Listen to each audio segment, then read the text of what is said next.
இனிமே கண்ணை மூடிட்டு கடலை எண்ணெய் வாங்கலாம்.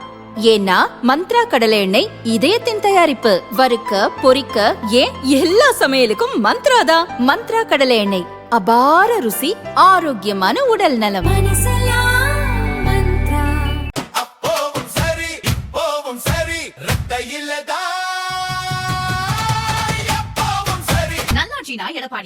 வாக்களிப்பீர் இரட்டை இலைக்கே.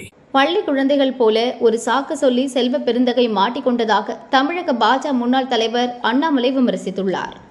இது தொடர்பாக அவர் வெளியிட்ட அறிக்கையில் கூறியிருப்பதாவது: 2 நாட்களுக்கு முன்பு தமிழகத்தில் நடந்த ஒரு கூட்டத்தில் ராகுல் பேசிய ஆங்கில உரையை தமிழக காங்கிரஸ் தலைவர் செல்வ பெருந்தகை தமிழில் மொழிபெயர்த்தார். ராகுல் பேசியதற்கு சற்றும் தொடர்பு இல்லாமல் தன் மனதில் தோன்றியதை எல்லாம் அடித்து விட்டுள்ளார். இது இன்றுதான் ராகுலுக்கு தெரிந்திருக்கிறது. செல்வ பெருந்தகையை இனி எனது கூட்டத்தின் பக்கமே விடாதீர்கள் என்று உத்தரவிட்டுள்ளதாக தெரிகிறது.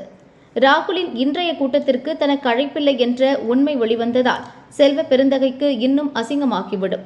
இதனால் இன்று காலை தனது வீட்டில் வருமான வரி சோதனை நடப்பதாகவும் தன்னை வீட்டிற்குள்ளேயே சிறைபிடித்து வைத்திருப்பதாகவும் ஒரு நாடகமாடினார்.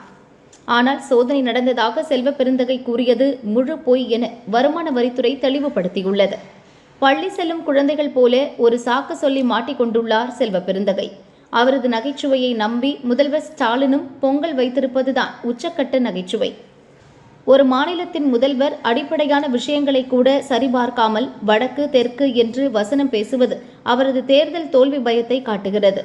இந்த உதவாக்கரை கூட்டணி தமிழக மக்களை எத்தனை ஏமாளிகள் என்று எண்ணினால் இப்படி ஒரு பொய்யை துணிந்து சொல்வார்கள் என்று அண்ணாமலை அறிக்கையில் கூறியுள்ளார்.